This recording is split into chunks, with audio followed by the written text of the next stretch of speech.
if you're making 250,000 or more a year, you could low key be building a retirement tax bomb without you even knowing about it.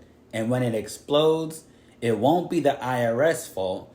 It's going to be because no one warned you how to take care of everything. So, ladies and gents, just here to drop a few cents. You're here to retire with Earl, a decade license in the financial industry. I want to be able to break down a couple of things that people really need to look into, okay? And if you're earning $250,000 or more, first of all, hey, congratulations.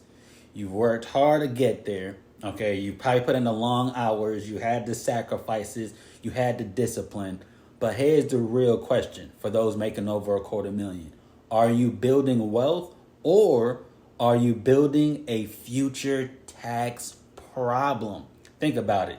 So today we're going to talk about some of the basics, the retirement tax issue that a lot of high income earners face, and the ones that most financial conversations skip over. People don't even talk about this. And more importantly, what you can do about it. If this is you, what can you do about it? When you're making $250,000 or more, you're probably maxing out your 401k plan. Maybe you're putting some money, $23,000 a year, or possibly $30,000 and up if you're over 50. That's great. But ask yourself something. Ask yourself a question. Have you ever figured out what will happen when you start pulling that money out for your retirement purposes? Now, you see, folks, traditional 401ks and IRAs are tax deferred, not tax free, they're tax deferred. That means that every dollar that you pull out during your retirement years is going to be taxed as ordinary income.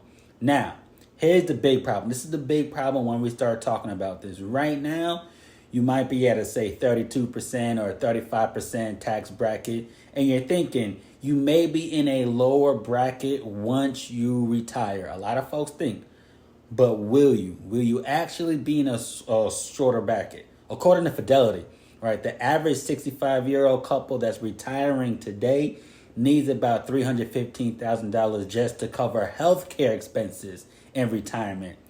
Healthcare, that's before lifestyle, travel, your housing, or you're helping a family, just the healthcare.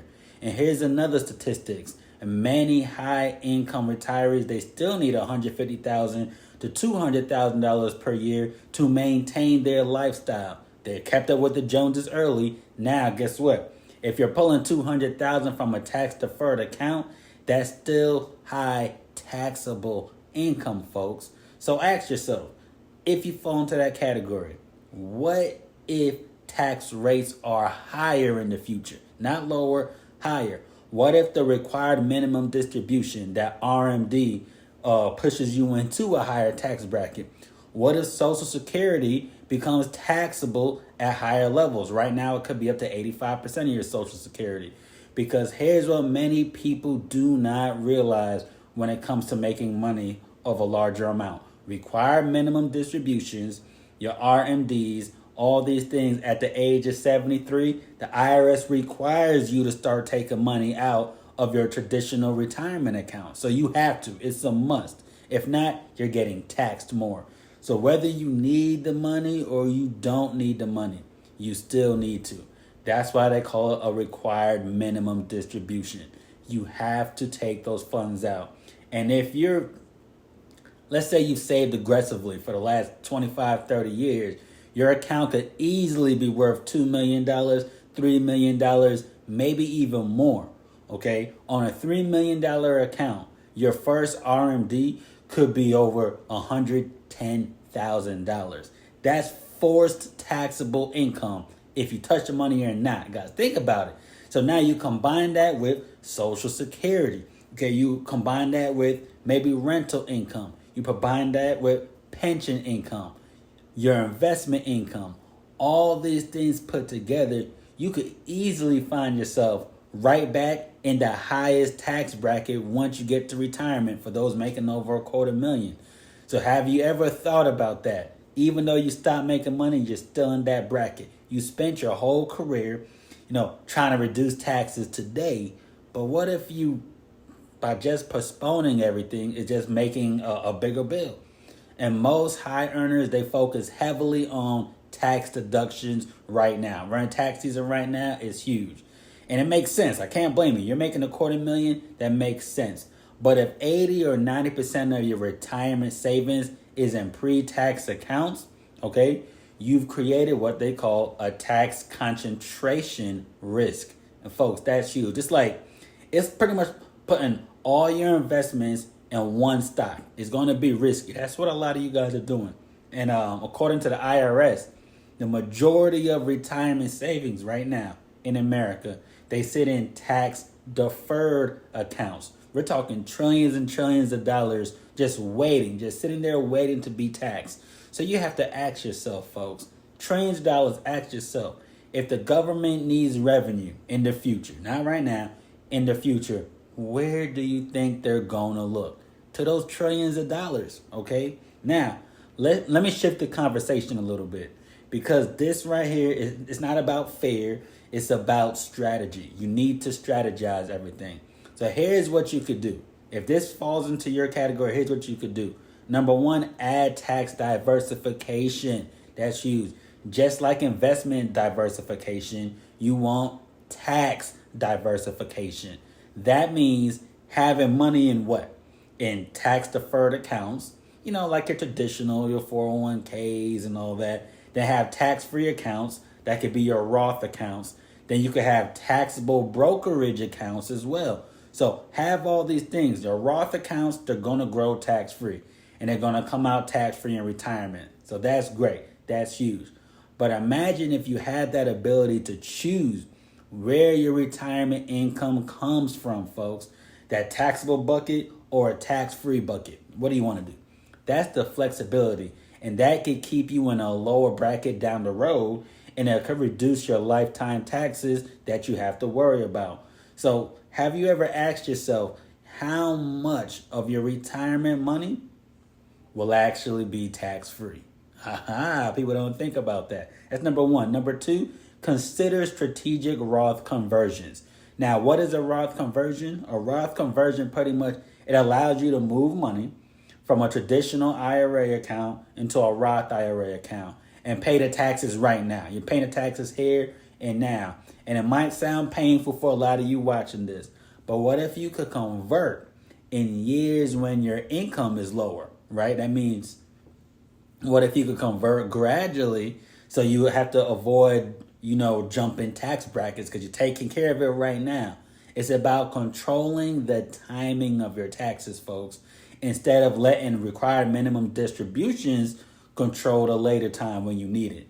And sometimes, paying taxes on your terms is better than paying taxes on the IRS's terms. Paying right now, don't have to worry. Number three, you have to be strategic, folks, with investments outside of retirement accounts. That's huge. Outside of the regular.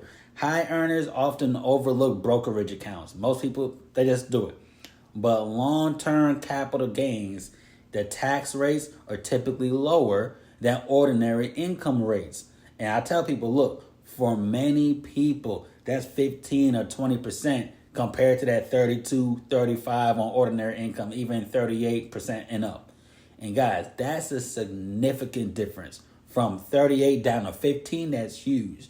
So have you structured your investments with tax efficiency in mind? I always tell people you need to do that. Now, another thing you have to do is understand future tax policy risk. Meaning, right now, we know what the federal rates are. That historically, they've been pretty moderate compared to the past decades. We've had, Ronald Reagan days in the 70s. In the 1980s, the top marginal rate was 50%. In the 60s, like I just said, it was over 70%. So now, I'm not saying, folks, that we're going to go back there. I'm not saying we're going back there to those times.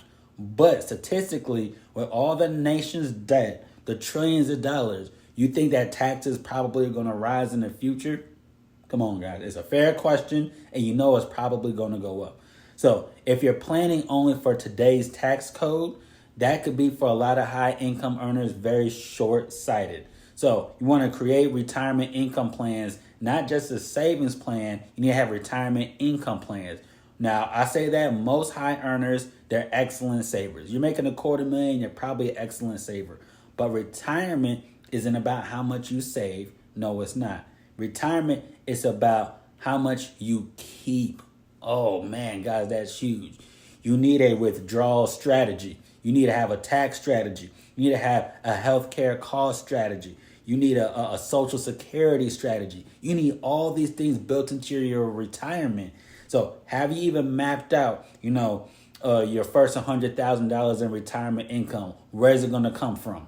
Do you even know what that's coming from? Or are you just assuming it's all going to work itself out? I'm putting money away. It's going to work itself out. So I tell people, you have to understand, if you're making over $250,000, yes, it's a blessing. I'm proud of you. But high income without tax planning is going to quietly create a future problem for you if you're not looking at it. So the goal, it isn't just to grow your accounts. That's what most people focus on. The goal is not just to do that. The goal is to reduce your lifetime taxes and increase after-tax income. Man, that's huge. Because I tell people, what matters most is what you make. It's not what you make, it's what you keep. So you got to make sure you know how you keep everything. Let me leave you guys with this. One last thing. If you're doing everything right, you're saving, you're investing, you're earning, but you haven't looked at your long-term tax exposure, man, I'm telling you, are you actually planning for retirement, folks? Think about that. Are you planning for retirement, or are you just hoping that taxes cooperate? And I hope that's not a strategy, because hope is not a strategy. Planning is. So I'll tell you guys, if this message helped you, if you want to see retirement differently, go ahead and make sure you like this video. Make sure you drop a comment below. And if you need some extra additional help, click on the links in the description and we could actually sit down and have a budget there. We could sit down and see what you have going on. And make sure you guys subscribe to the channel so you don't miss future conversations just like this. And with that being said, ladies and gents, just here to drop a few cents. You're here to retire with Earl with a decade in the financial industry, and I'll see you on the next video.